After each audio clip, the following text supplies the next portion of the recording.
They set it right in front of me, as if I were a piece of furniture, a silent fixture in the room I had built with my own hands. "We're getting rid of your old books, Dad. They're just taking up space." It was Susan, my daughter-in-law, who spoke the words.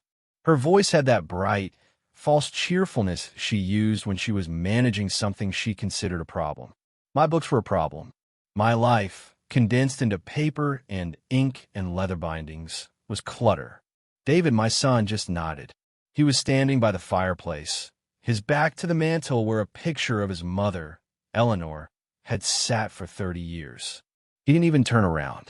He just adjusted a framed photo of his own family, Susan and my granddaughter, Maya.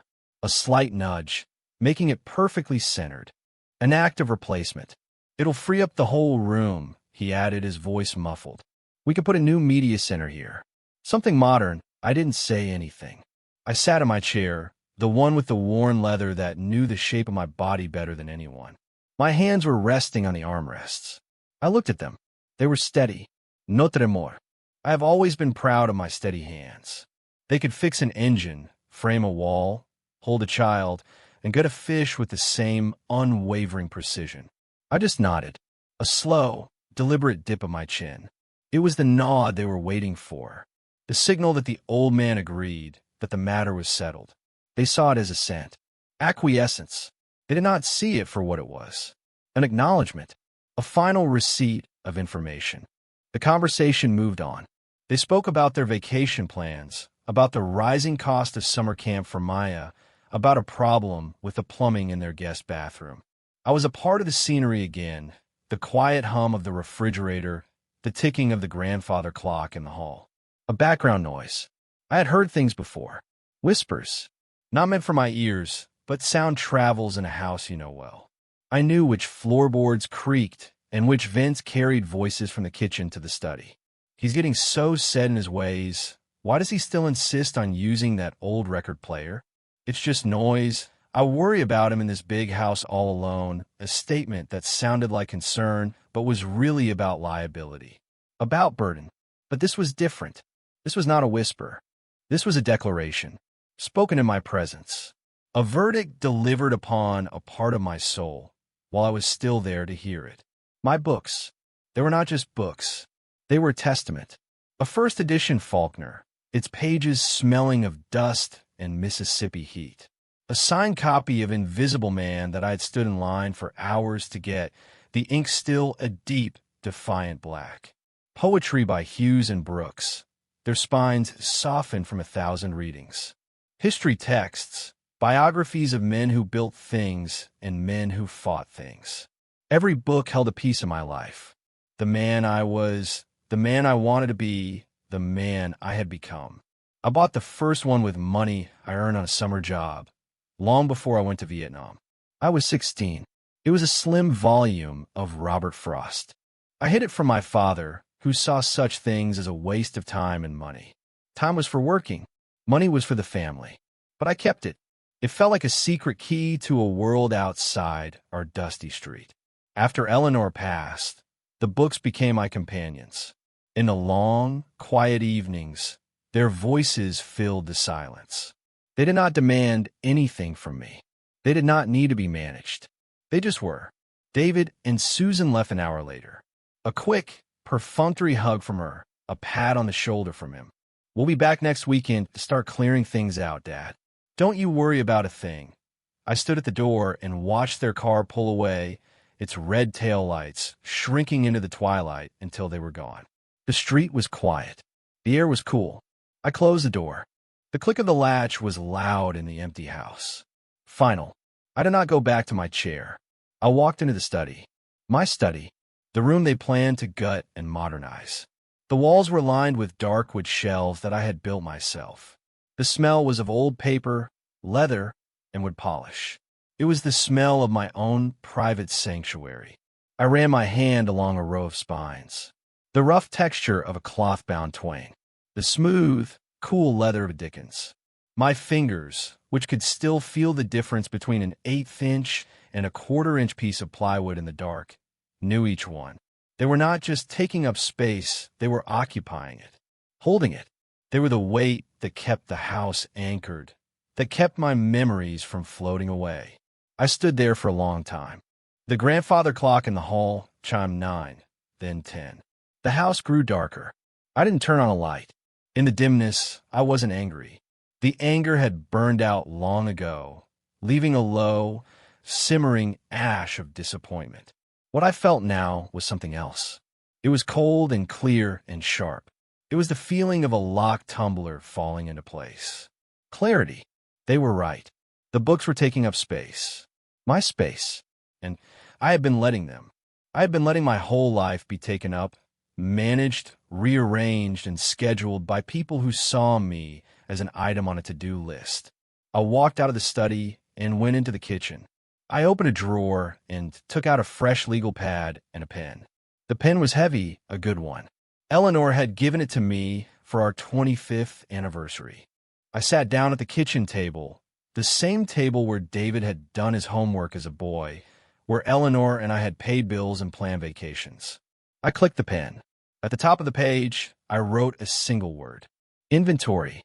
Then I went back to the study. I turned on the small desk lamp, its warm light illuminating the task ahead. I pulled the first book from the shelf. A beautiful, leather-bound copy of The Count of Monte Cristo. I opened it. Inside the cover, in my own neat script, was the date I acquired it and the price I paid. I started my list. One by one. I would not let them be cleared out like trash. They would be accounted for. Every single one. It was a long night, but my hand was steady. The next morning, I did not make a full pot of coffee. I made a single cup, strong and black, the way I like it. I drank it standing at the kitchen counter, looking out the window at the garden Eleanor had loved so much. The roses needed pruning. I had been meaning to get to it, but there were other things to do now. I finished my coffee, rinsed the cup, and placed it in the drying rack. Then I went back to my legal pad. The inventory was complete. It covered 7 pages. I picked up the phone. I did not have to look up the number. I had seen his advertisement in the back of a literary magazine for years. Jonathan Crow, specialist in rare books and first editions. Estates appraised, a crisp, professional voice answered on the second ring. Crow Antiquarian Books. My name is Arthur Black, I said. I have a collection I would like to have appraised for sale. There was a brief pause. Very good, Mr. Black. Can you give me an idea of the collection's nature? American literature, I said. 20th century, mostly.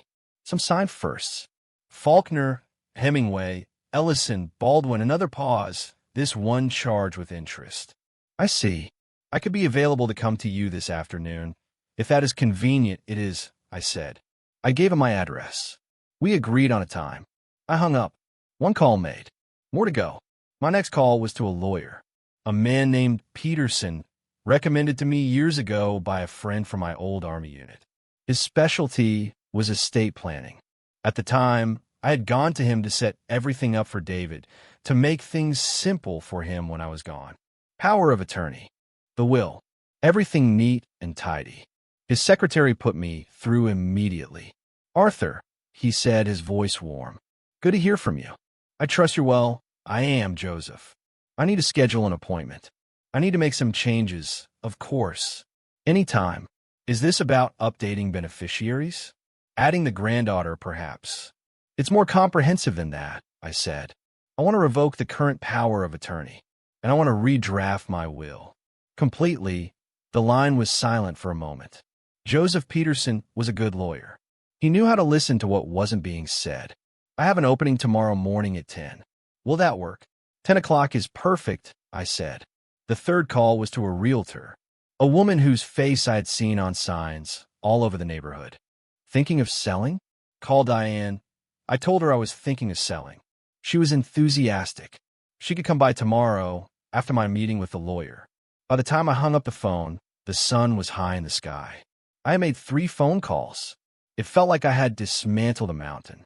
I spent the rest of the morning in the garage, my sanctuary of grease and steel. I uncovered the old Ford Falcon I had been restoring for years, a project I had started with David when he was a teenager, before he lost interest. I had always imagined giving it to him when it was finished. I opened my toolbox, the big, red metal one. My father's tools were in the bottom drawer, heavy and dark. My tools were in the top trays, worn and familiar. I picked up a wrench. Its weight felt good in my hand. Solid. Real. There was a smaller, newer set of tools in a plastic case on the shelf. I had bought them for David one Christmas, hoping to spark his interest again. He had thanked me and put them on the shelf, where they had sat ever since, collecting dust. I took the case down, wiped the dust off with a rag. I opened it. The tools were pristine, untouched. I closed the case and put it on the floor, next to a box of old parts destined for the scrapyard. I did not work on the car. I just stood there, in the quiet company of engines and tools. The smell of oil and metal was clean and honest. It didn't make promises it wouldn't keep. Mr. Crow arrived precisely at 2 o'clock. He was a small, neat man with wire-rimmed glasses and an air of quiet reverence. He stepped into my study and stopped, his eyes scanning the shelves. He didn't say a word for a full minute. He just looked. "Oh my," he said softly. "Oh, my goodness." He spent the next 3 hours examining my books. He wore white cotton gloves. He handled each volume with a surgeon's care. He would open a book, study the title page, check the binding, and make a note on a small tablet. He murmured to himself, "First issue dust jacket, remarkable condition, a presentation copy, fascinating." I sat in my chair and watched him. He saw them. He saw the history, the value, the story. He did not see clutter. He saw a life's work. When he was finished, he took off his gloves and sat in the chair opposite me. "Mr. Black," he began, his voice serious. "This is an extraordinary collection. Truly, it's not just the individual books, many of which are quite valuable. It's the collection as a whole. The eye you have, the care you've taken." He gave me a number, a figure for what he thought the collection could fetch at auction. It was a substantial number, more than I had expected, enough to change a life. "Alternatively," he said, "my firm would be prepared to purchase the collection outright, for a slightly lower figure, of course, but the transaction would be immediate. A cashier's check, available within 2 business days, immediate." The word hung in the air. No waiting, no auction, a clean break. "I'll take the immediate offer," I said. My voice did not waver. He nodded, a flicker of surprise in his eyes, quickly masked. "Very well.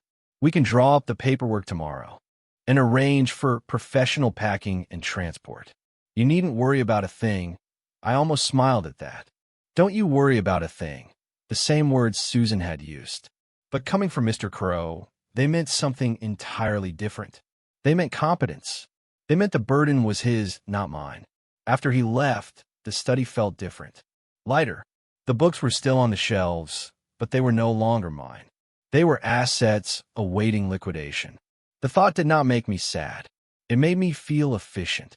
That evening, I didn't listen to my records. The silence in the house was no longer lonely. It was purposeful. I ate a simple dinner of scrambled eggs and toast. Then I went to my bedroom.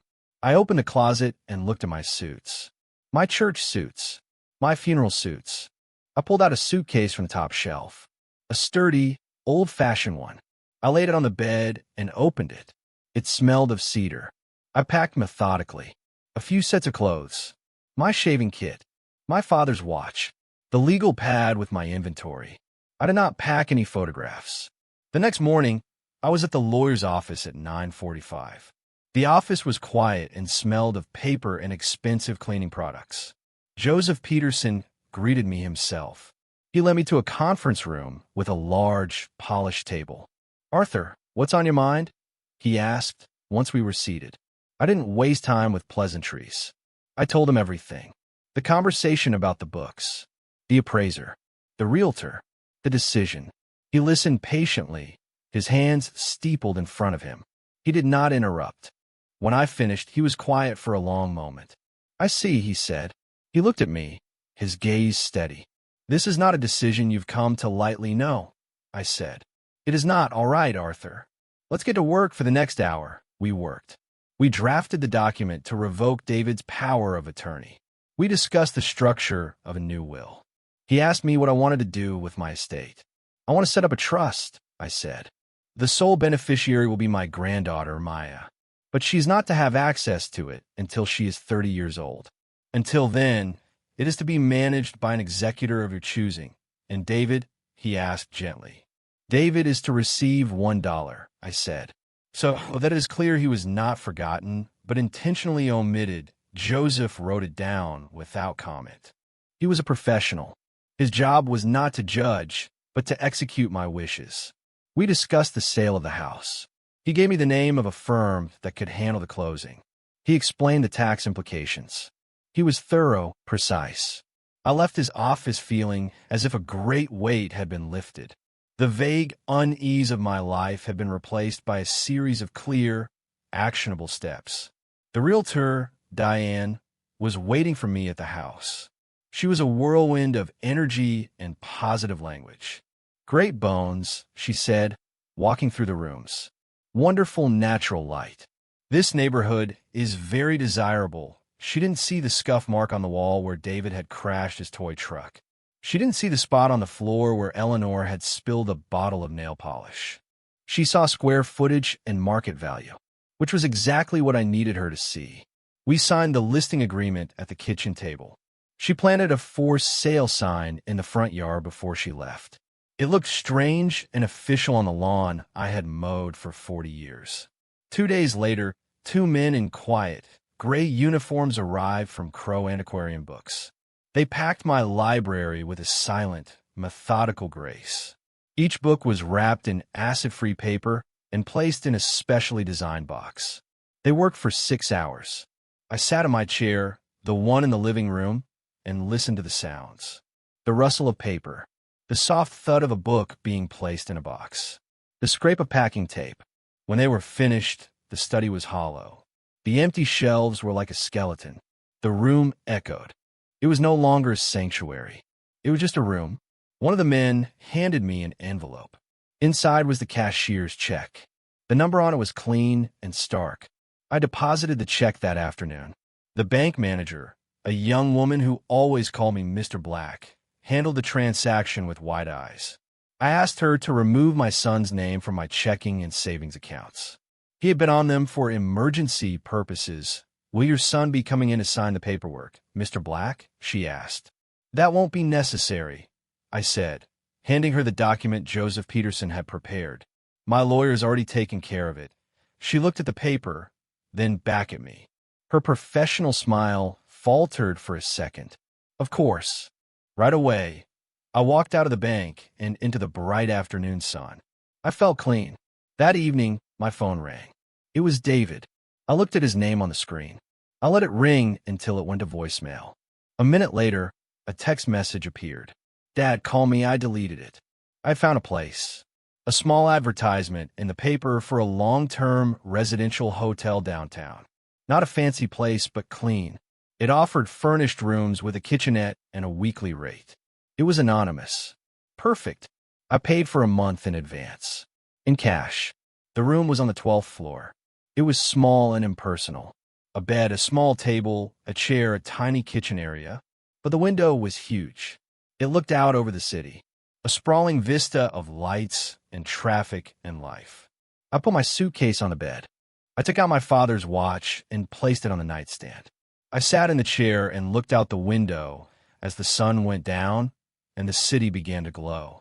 The silence here was different from the silence in my house. It wasn't filled with memories. It was just empty, a blank page.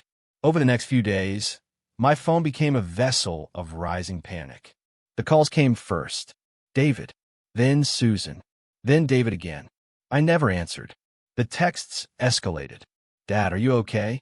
We're getting worried. Seriously, Dad, pick up. This isn't funny. Susan is really upset. Just let us know you're alive. I read each one, and I deleted each one. Their concern was a performance. They were worried because a routine had been disrupted. A responsibility was not where it was supposed to be. Their lives, which they had streamlined so carefully, now had an unexpected, untidy variable. Me. Then came the voicemails. I listened to them once, standing by the window of my new room. David's voice, tight with annoyance. Dad, for God's sake. I drove by the house. There's a for sale sign in the yard. What the hell is going on? Are you in some kind of trouble? Did someone take advantage of you? Call me. Immediately, he thought I was a victim. Incompetent. It did not occur to him that I was an agent, that I had made a choice. Susan's voice, a high-pitched tremor of frustration. Arthur, this is completely irresponsible. We have been worried sick. If this is about the books, it's ridiculous. We were just trying to help. You can't just disappear. What are we supposed to think? I deleted the voicemails. Not with anger, with a kind of detached finality. It was like wiping a dusty countertop clean. The house sold in a week. There was a bidding war. The closing was handled by the lawyers.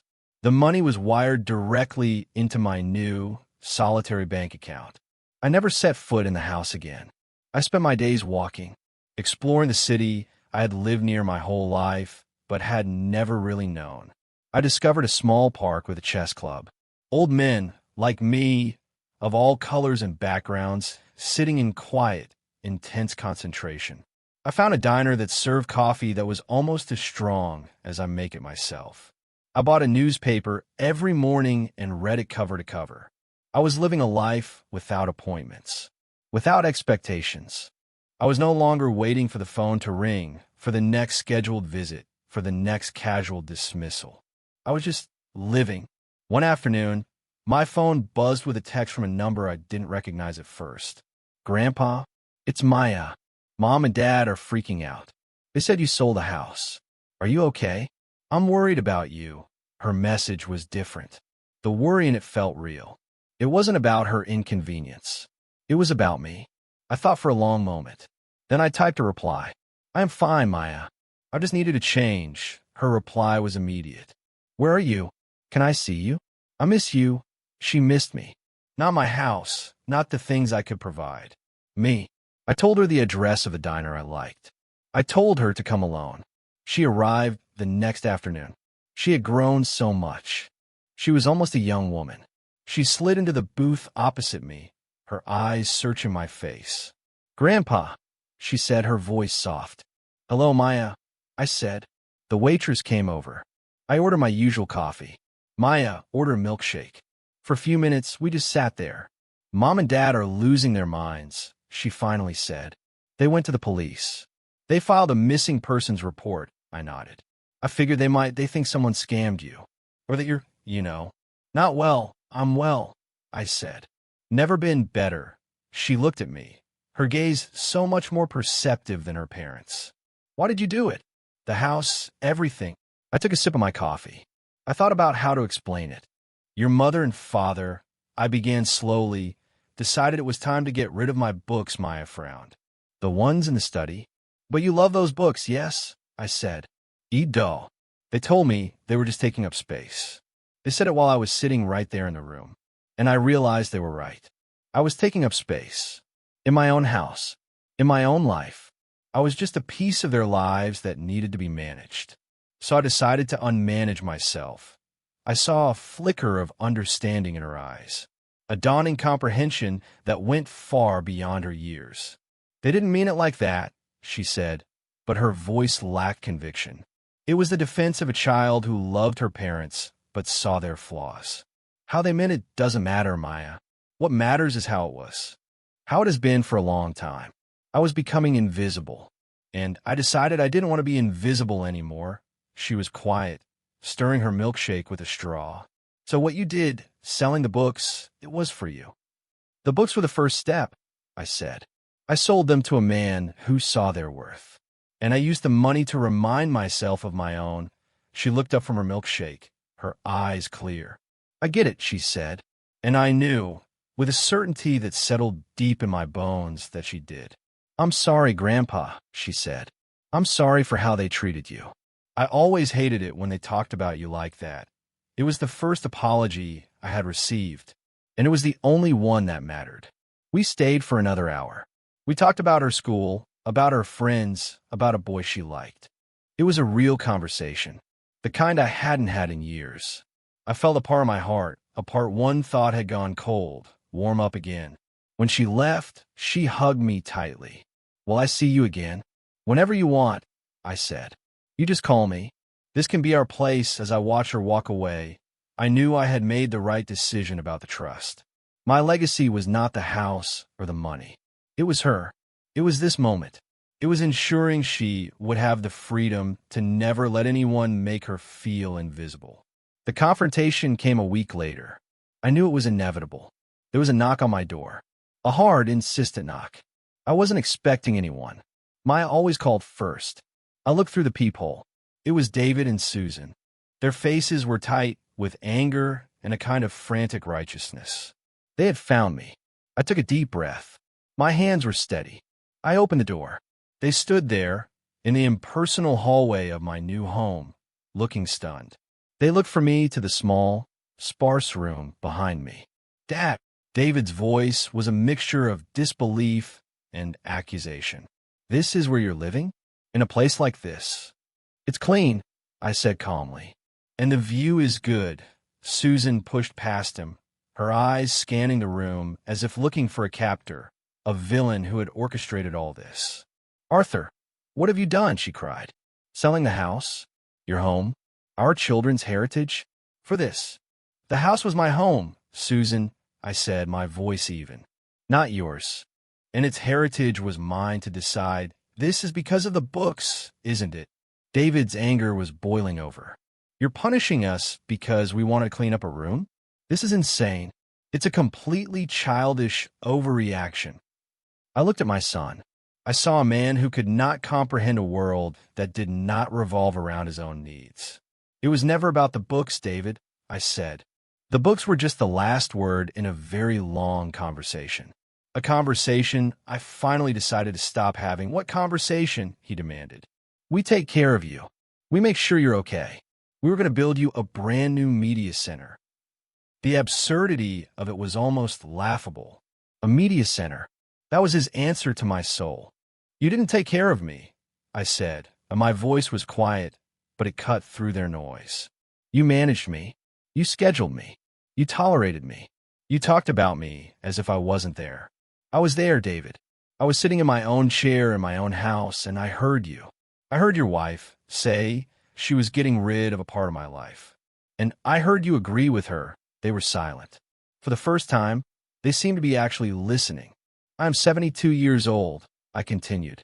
I have served my country. I bury my wife. I raised a son. I have built things and I have fixed things. I'm not a piece of furniture. I'm not a problem to be solved. And I will not spend the last years of my life being treated as 1-inch Susan started to cry. They were tears of frustration, not remorse. So what now? You're just going to hide away in this box? Throw away your family. I'm not hiding, I said. I am living. And I did not throw my family away. You are the ones who threw me away, piece by piece, over years of small neglects and quiet dismissals. I just finally decided to clean up the mess. I stepped back into my room. I put my hand on the door. This is my home now, I said. You are not welcome here unless you are invited. David's face was a mask of wounded pride. You'll regret this, Dad. When you're old and lonely, you'll regret this, son, I said, looking him straight in the eye. I've been old and lonely in a house full of memories with a family that didn't see me. This is not lonely. This is peaceful. And I closed the door. I didn't slam it. I closed it gently, firmly, until the latch clicked into place. I stood there for a moment, listening. I heard their muffled, angry voices, then the sound of their footsteps receding down the hall. Then silence. I walked to the window. The city lights were beginning to come on, a million small points of life. I felt no triumph, no anger, just a profound, quiet calm. The steadiness of my own 2 feet on the floor. The simple fact of my own existence, reclaimed. I had purchased a few things for my new life. A comfortable chair, a small, high-quality sound system, a coffee maker that brewed one perfect cup at a time. I put on a record, not from my old collection. This was a new one. John Coltrane, A Love Supreme. The notes filled the small room, not with noise, but with a complex, searching grace. I made a cup of coffee. I sat in my new chair by the window, and I drank it, watching the endless flow of traffic on the streets below. Each car a story, each light a life. I was one of them now, not a patriarch in a silent house, but a man in a city, anonymous and finally completely myself. Life settled into a new rhythm, a rhythm of my own making. Mornings were for coffee and the newspaper. Afternoons were for walking, for the chess park, for the public library, where I could borrow any book I wanted and return it without a second thought. They were just books, after all. The stories were what mattered. I saw Maya every Saturday. We would meet at the diner. Sometimes we would go for a walk, or to a museum. I told her stories about her grandmother. I told her about growing up in the South, about the lessons my father taught me with his hands. I gave her the history her own father had no interest in. I was building a new kind of legacy, one that was given freely, not inherited as a burden. One day, she brought me a gift, a small, framed photo. It was of her and me, taken years ago at a family barbecue. I was manning the grill, and she was a little girl, looking up at me with a wide, happy smile. In the background, David and Susan were talking to friends, their backs to us. "I found it when we were cleaning out some old stuff," she said. "I thought you should have it." I took the photo. I looked at it for a long time. "Thank you, Maya," I said. "This is a good memory." I took it back to my room and I placed it on the small table next to my chair. It was the only photograph I had. It was enough. Months passed. The seasons changed outside my window. I bought a few tools, a small set, and started making small, intricate wooden boxes. I didn't have a garage, just a corner of my room, but it was enough. The work was satisfying. The smell of sawdust was a comfort. I gave the boxes to Maya. I donated some to a local charity craft fair. They were just things I made. They didn't have to mean anything to anyone but me. My lawyer, Joseph, handled my affairs with quiet efficiency. The trust was established. My will was ironclad. He sent me quarterly statements. I would look at them, nod, and file them away. The numbers were abstract. The freedom they represented was real. I thought about my old house sometimes. I imagined a new family in it. A young couple, maybe with kids. I hoped they were happy there. I hoped they filled the rooms with laughter, not with resentful silence. The house deserved it. It was a good house. I had built it to be. One day a letter arrived. It had been forwarded from my lawyer's office. The handwriting on the envelope was David's. I held it for a while. It felt heavy, heavier than its physical weight. I thought about not opening it. I thought about throwing it away, just like I had deleted his texts. But I was in a different place now. My peace was not so fragile that a letter could break it. I opened it. The letter was short, just a few paragraphs. "Dad, I don't know if you'll even read this. I've been doing a lot of thinking. About what you said. About everything. I went to the house before it sold. I walked through the empty rooms. I went into your study. The empty shelves. I remembered building them with you.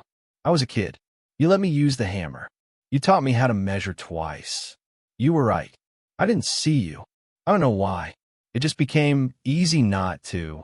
To see you as a problem to be solved, a list of things to do. I am sorry. For the books.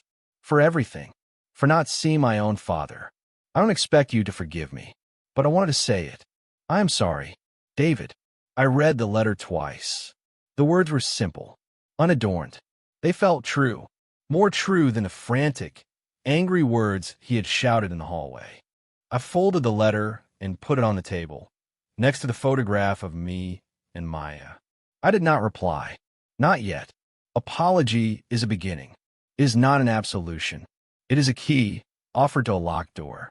But it is up to the person on the other side of the door to decide whether to turn it. My door was not locked. It was just closed. I looked out my window. The city was spread before me, vast and indifferent and beautiful. My life was my own. The terms were my own. For the first time in a very long time, I felt like I had all the space I needed. And I was the one who decided what and who to let in. The peace of that was immeasurable. It was a quiet, sturdy thing I had built with my own two hands. And it was not for sale.